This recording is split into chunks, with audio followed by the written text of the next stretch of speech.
Ai,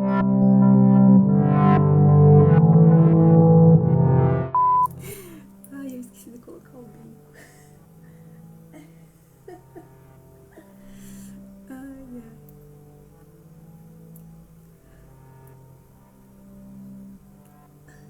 ai.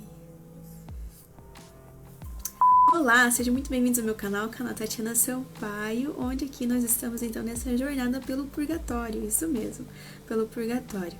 Eu estou fazendo aqui então essa playlist realmente dedicada e destinada a todos os cantos da segunda parte, ou seja, o segundo livro da obra A Divina Comédia de Dante Alighieri, que se intitula Purgatório. E hoje aqui eu trago para vocês tudo simbolismo, significado, contexto, chave de leitura do canto 6, né? Então, olha só, já estamos no 6º canto, que maravilha, né? Que Deus nos dê força para que a gente continue e a gente termine, né? Essa jornada. E hoje é bem interessante, Dante não avança ainda nenhum nível, nenhum círculo, nem nada, mas aparece aqui algumas almas que é continuação do canto 5. Ou seja, as almas que se arrependeram na hora da morte e que tiveram morte súbita, ou seja, repentina, de surpresa, e por isso estão aqui. Nesse sentido, não tiveram tempo de se confessar, de receber extrema-unção e tudo mais, mas se arrependeram dos pecados que tinham no momento de sua morte, vendo que iam morrer, ok? Então, vamos lá para o 6º canto. Canto 6. O Purgatório de Dante. Canto 6. Dante promete às almas que a ele se recomendaram que não se esquecerá delas quando voltar ao mundo dos vivos. Os dois poetas encontram o poeta Sordello, o qual, ao ouvir o nome da sua pátria, Mântua, abraça o mantuano Virgílio. Esse episódio move Dante a uma violenta invectiva contra as divisões e as guerras internas que devastam a Itália. Então este é o canto 6 da Divina Comédia, ou seja, o Purgatório da Divina Comédia. Os arrependidos na hora da morte, né? De morte súbita. Então ele tá aqui rodeado pelas almas, né? Desse nível, desse círculo, lembrando que elas estão aqui esperando, né? O número, a quantidade de tempo que eles viveram na Terra, para que possam então adentrar realmente a montanha e começar a subir a montanha, ou seja, começar a purgar seus pecados realmente. E pedindo para Dante lembrar delas quando voltar para a Terra, pedindo oração para elas, para que elas avancem de forma mais rápida esse tempo que ela tem que esperar para daí adentrar no purgatório, para daí começar a purgar suas penas, né, fazer penitência, purgar seus pecados, nesse sentido. Então aqui tem pessoas que foram mortas de forma violenta em batalhas, pessoas que morreram afogadas, pessoas que estavam no poder foram traídas, pessoas que estavam no poder e foram mortos em batalha, pessoas que estavam na batalha foram fugir, tem um homem que foi fugir e se afogou no rio, né? Ou seja, morte súbita, repentina, violenta e tudo mais. Gúcio foi esse que morreu, estava fugindo de uma batalha lá, que estava tendo uma briga lá, referente a uma batalha dos rivais lá da época, e ele acabou atravessando o rio e acabou se afogando no rio, né, o rio Arno. Então todos os personagens que ali aparecem, né, são pessoas que realmente, né, foram pegas assim de surpresa com a sua morte, né, de uma forma súbita ou violenta nesse sentido. Então por isso não tiveram tempo de se confessar e receber então a extrema-unção e assim então morreram em pecado, né?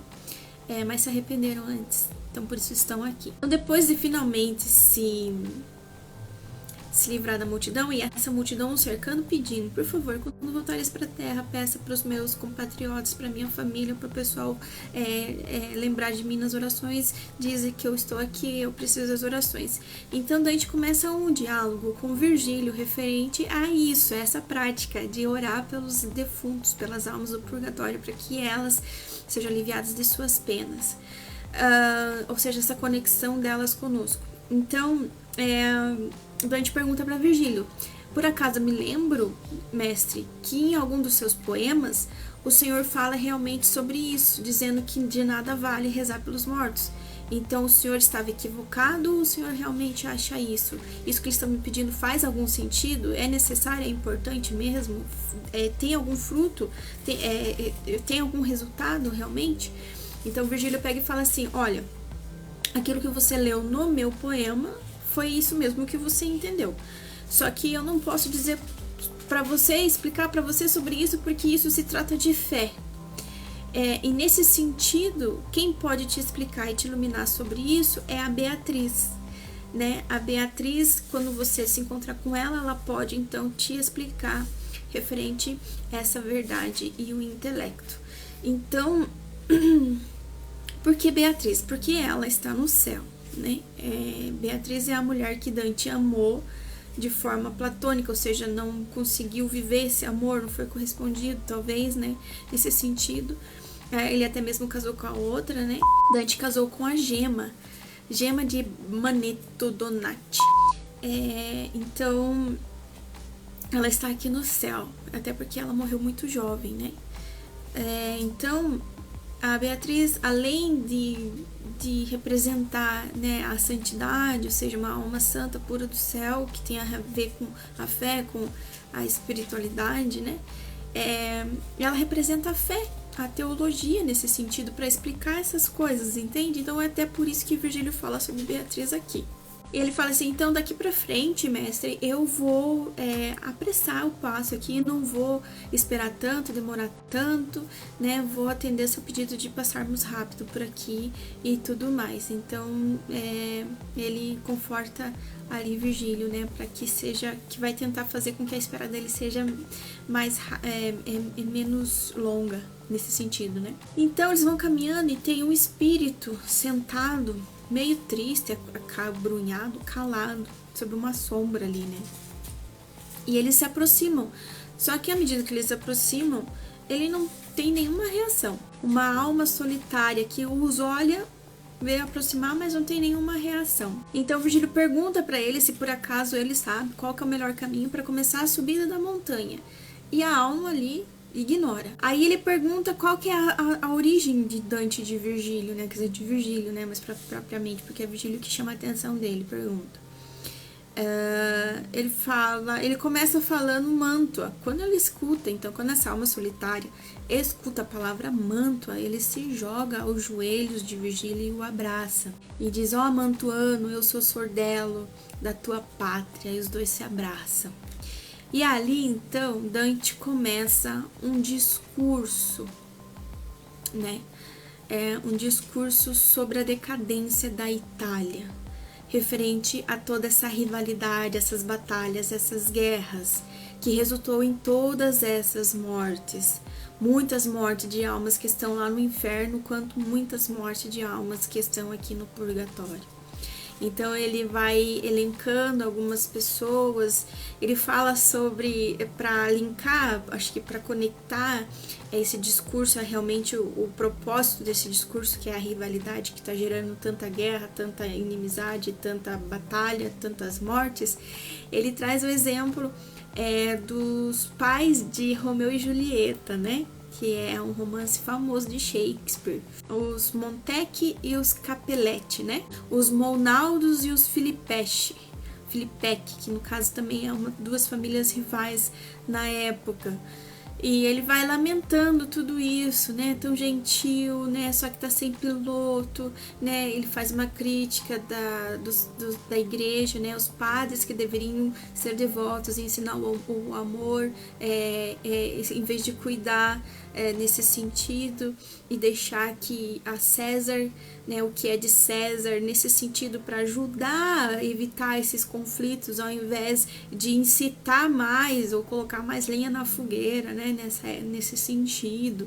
Então ele dá aquele discurso assim e fala da Florença dele, né, e tudo mais. Ele fala que a Florença dele, minha Florença, né, seja feliz porque não chegou a ti tudo isso e tudo mais, porque muitas pessoas têm a justiça no coração, mas falas daquilo que não precisa, fala demais, tem a boca grande nesse sentido, né? Fala sem pensar. Fala, mas se alegra, tu és rica, sábia e vives em paz. Então é isso, Sordello. Sordello tem aqui, diante dos pesquisadores, dos estudiosos, dos entendedores de Dante, Sordello tem duas possibilidades de ser um trovador que fez muitos versos, que tem só 40 ali, que realmente resistem, que foram conservados, reservados, preservados nesse sentido. Sordello de Goito, ele é de Goito, de Mantua, um trovador e aventureiro. Só que ele renegou a sua pátria e a sua língua, né, no sentido, ao ponto de até alçar a bandeira rival da Itália nesse sentido. Ele chegou ao ponto de lutar contra a Itália sob a bandeira francesa. Então, aí tem outros que falam que na verdade não é o Sordello de Goito, mas sim o Sordello de Mantua, que era um homem tão cuidadoso com a sua pátria, com a sua língua, né, que até o sotaque ali ele cuidava. Então tem essa dúvida, mas referente à situação que Dante coloca esse Sordello no canto, aparentemente parece que é esse moço que traiu a sua pátria. Por quê? Porque ele tá ali solitário, meio, né, cabisbaixo, observando tudo sozinho, né, meio triste e tudo mais. E quando Virgílio fala Mantua, ele se levanta e se joga nos braços do Virgílio, aos pés de Virgílio, aos braços de Virgílio. Ali, naquele sentido de reflexão, né, talvez daquilo que ele fez e que não deveria ter feito, ter tido a capacidade de amar mais a sua pátria. E daí depois, logo que acontece isso, Dante começa ali o discorrer do seu discurso sobre a decadência da Itália, referente às rivalidades, às guerras, às batalhas e às mortes, consequência disso. Então, talvez por causa do contexto ali da Itália, ele faz Sordello, no caso no contexto do Sordello de Goito, que traiu a sua pátria, traiu sua língua e foi até submeteu a bandeira da França. Ele, nos seus escritos, fazia duras críticas sobre os príncipes da Europa na época.